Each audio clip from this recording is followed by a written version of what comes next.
Boom. You looking for this? Welcome back to Boomshot. I'm Colby and this is Maddie. And today we are reviewing Season 2 of The Rings of Power. Let's get it. So, spoiler warning, if you haven't seen it, watch Lord of the Rings. Watch a bunch of stuff, I guess. And then this season, and then come back to this video. So, we'll see you in a year or two. Yeah. So, let's get into it starting now.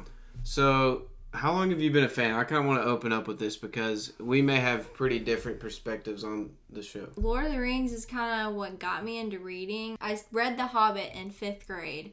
And then I read Lord of the Rings after that, and then I watched the movies. I feel like these characters, these stories are like built into me as a person. No, it sounds crazy, but yeah, so they've been with me for 12 years. You know, I'm 22 years old now, and I still have the same love for the story. I guess for me, I watched them when I was younger, just like I feel like a lot of people have, but I've gotten more into it really with this show. We've started rewatching the movies. So that's kind of our different perspectives on this. It may, give you an idea. I mean, I'm guessing some of y'all are the same way in this, watching this video. So we'll get into the review now. So I guess real quick, like in one sentence, what did you think of this season? I loved it so much better than the first season. Okay. I guess for me, one sentence would be, I'm glad Arondir didn't die that way. That would have been a tragedy, but we'll get into that possibly more later. So, what was your favorite moment? There's a lot to talk about. We'll dip into some of the, each of the big moments later, but what was your favorite? My favorite moment. Absolutely loved the moment when Muriel gives Elendil Narsil. That literally gave me chills.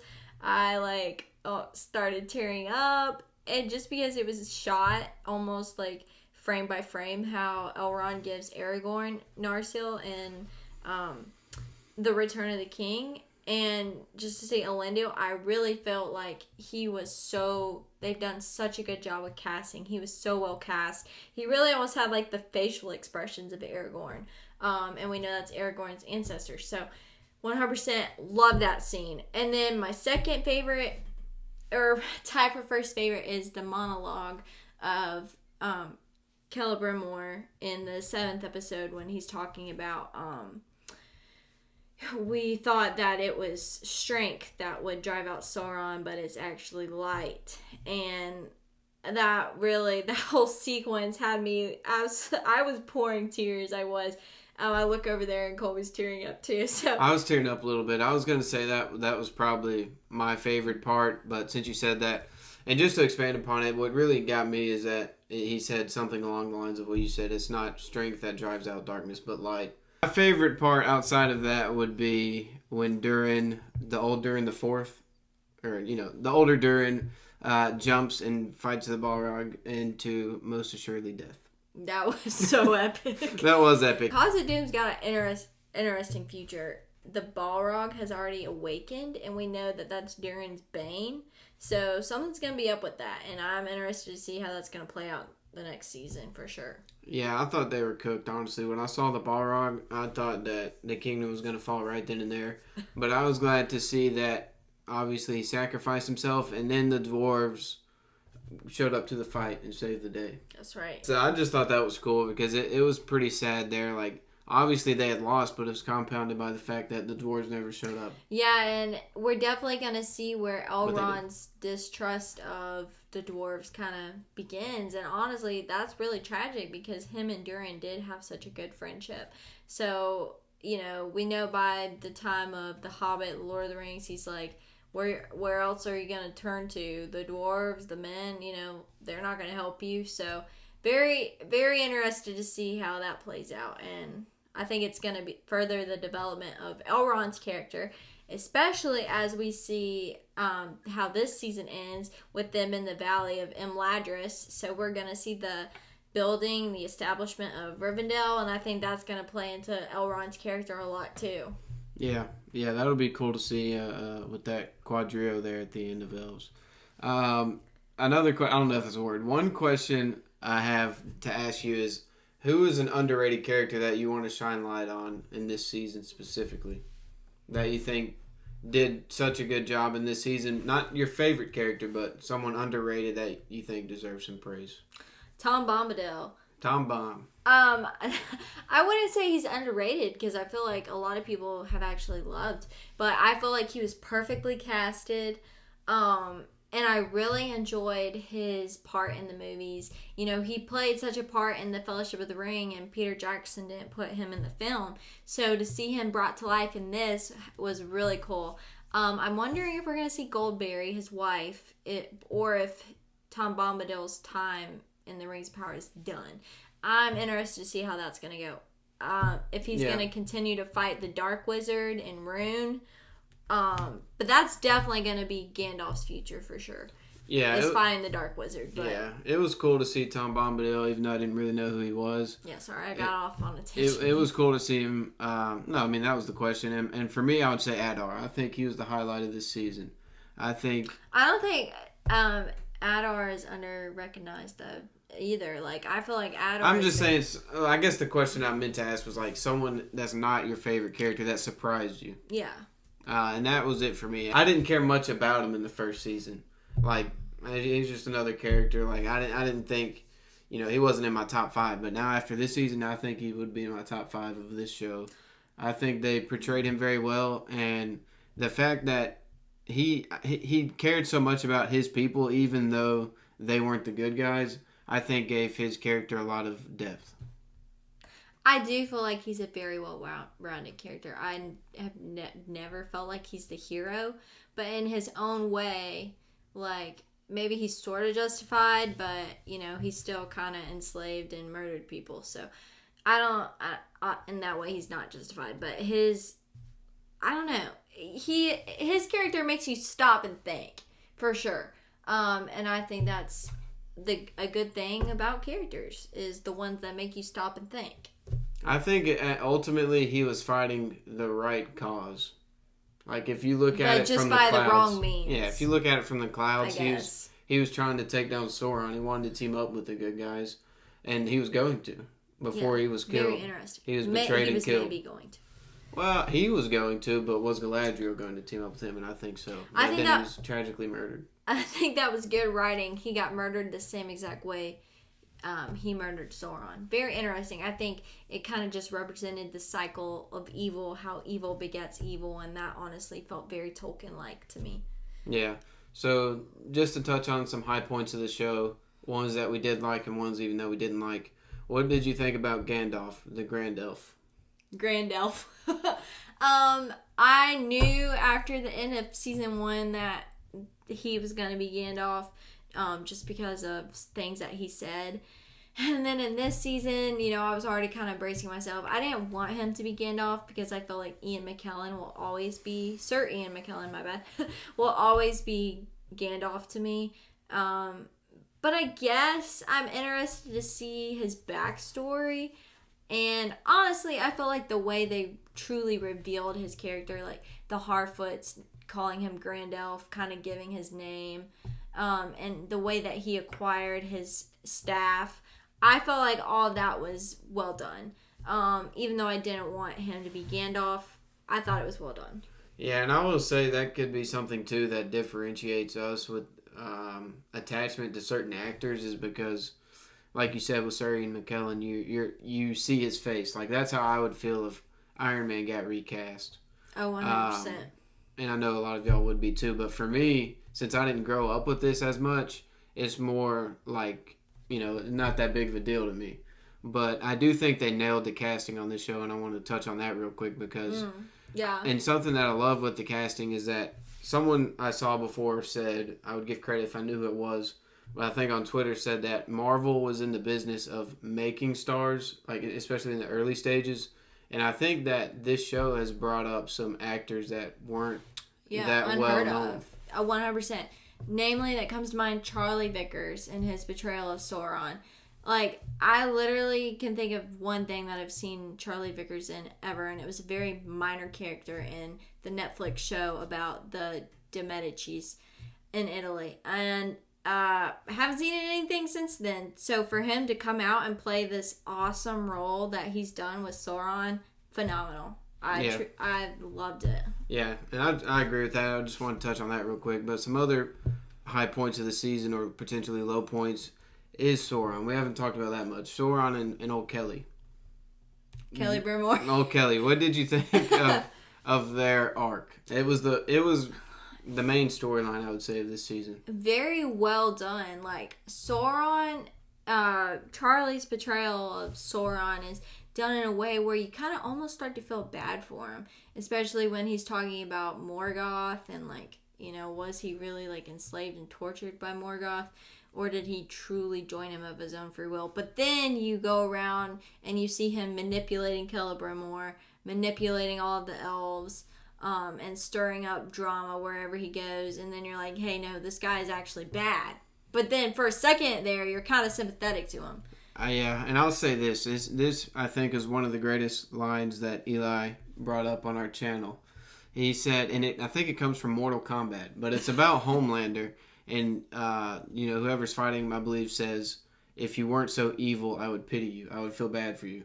But he's just so evil, and you always come back to, I can't feel bad for you. Yeah. Even though horrible upbringing, stuff like that, just because of how evil you are, it makes you toil inside. So I think that's interesting to think about with him. Yeah, and I appreciate that they tried that, even though ultimately you can't pity him because he's so evil. I like that they tried it because it gives more depth to him. Yeah, 100%.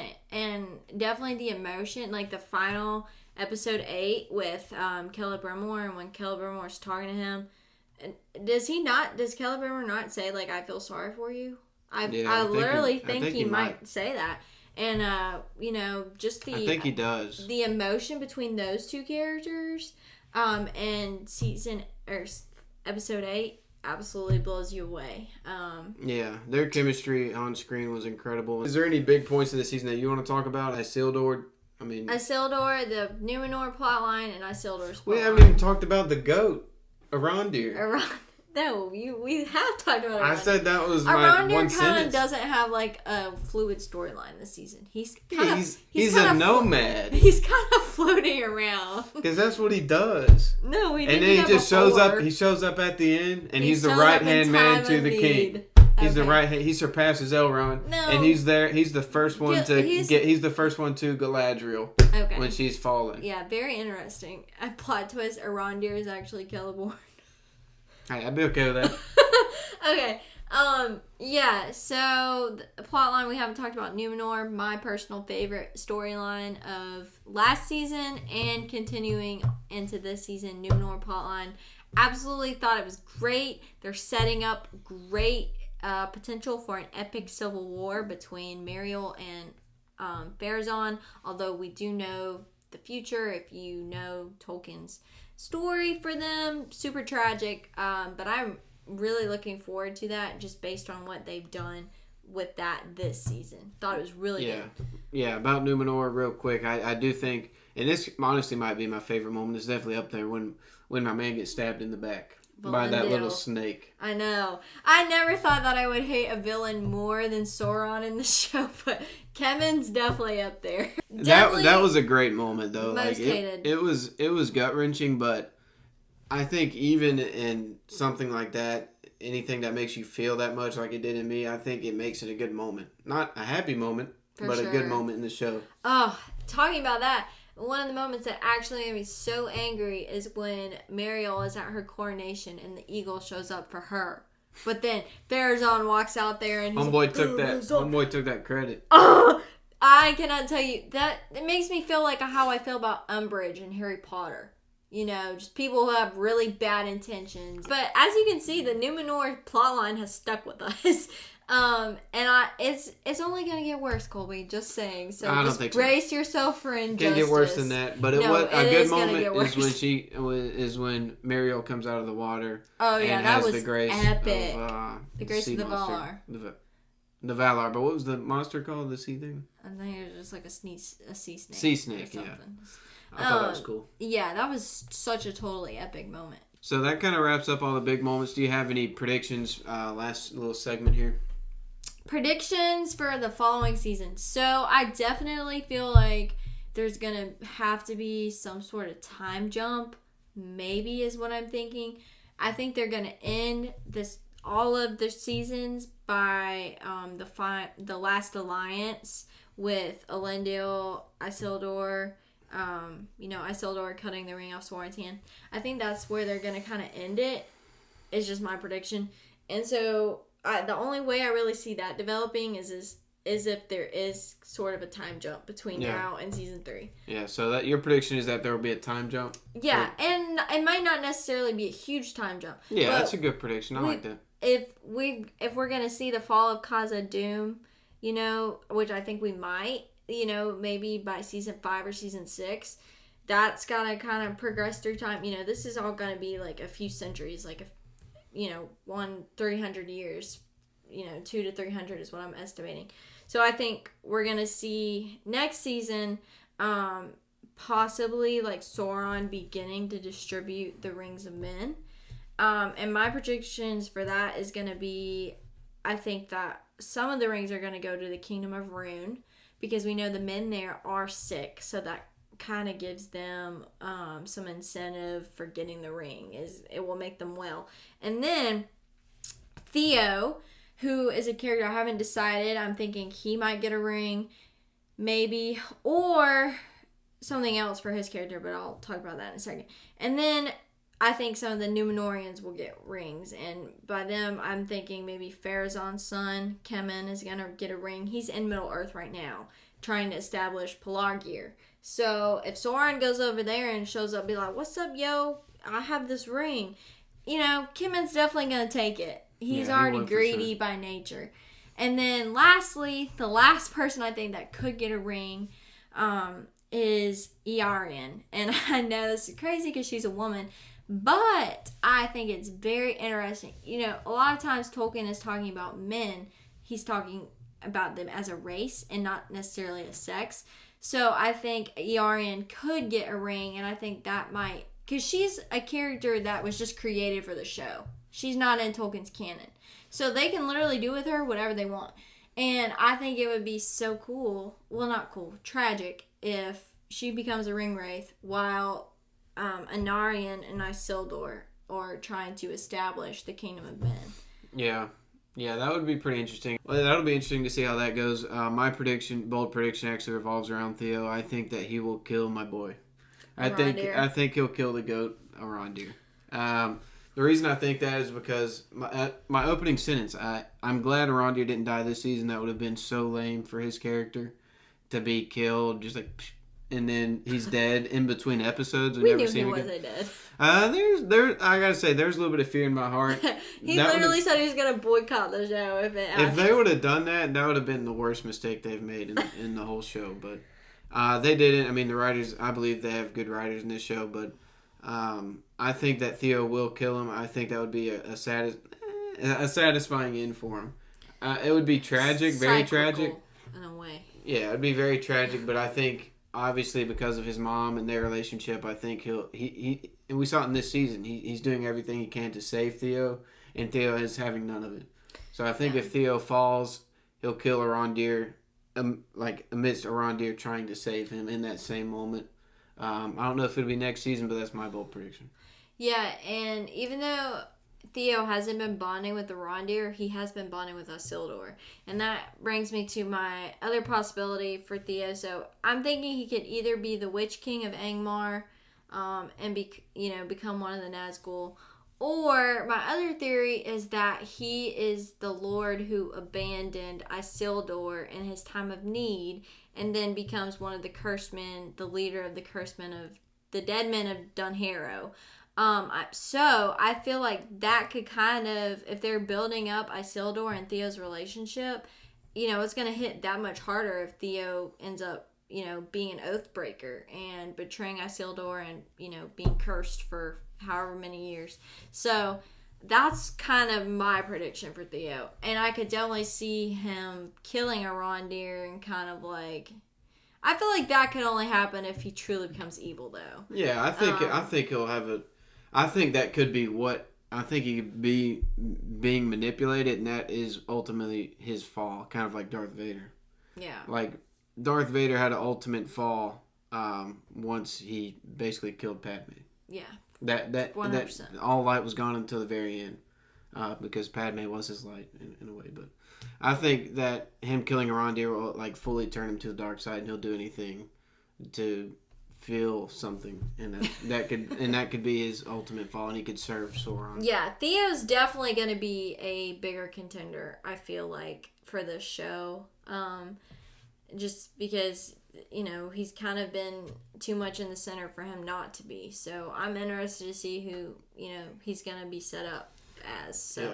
So what would you give this out of 10 this season?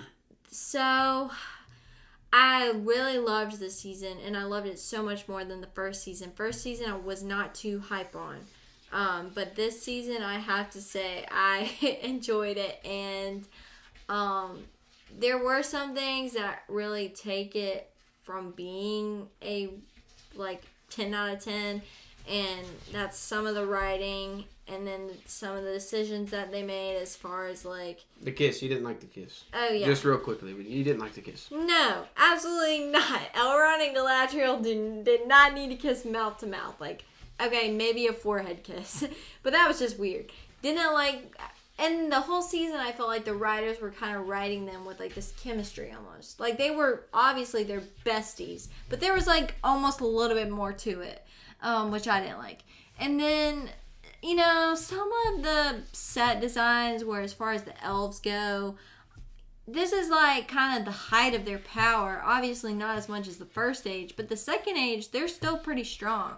And overall, I feel like they still just look derpy. Compared to the elves in Lord of the Rings. So, because of that, and because of some of the writing decisions, them giving Gandalf's lines to Tom Bombadil, at first it was cool, but then it kind of got I don't know if that was the best decision. Because of all that, I'm going to give it 8.5 out of 10. Yeah, I would say 8.5. I think the show was great, and I'm looking forward to the rest of the series. Notice how I had so much to say about my rating, and then you were like, yeah. Well, I was going to say 8.5 regardless, but I do think it was a great show. I mean, I don't really have any major complaints about it. I mean, I hope my least favorite storyline was the one with the Harfoots and Gandalf. Tom Bomb, I think, was a highlight of that, if you consider that all the same storyline. That kind of branched off, but I would say 8.5. I think it was great. I really love this. One of my favorite shows in recent memory. So yeah, and I have to say, if you are just reading some of the stuff that's going on online about this show, take it with a grain of salt, because people were making a big deal about the orcs. They were still evil. They didn't. Nothing ever really became of that. And also that very same orc is the one who killed Ador. Right. They didn't try to make them super sympathetic. I think they just try to add more depth to orcs, which is fine. So yeah, I would just ignore kind of the vitriol that kind of surrounds the show by certain people. Just make your own judgments. I mean, if you don't like it, that's fine. That's fine.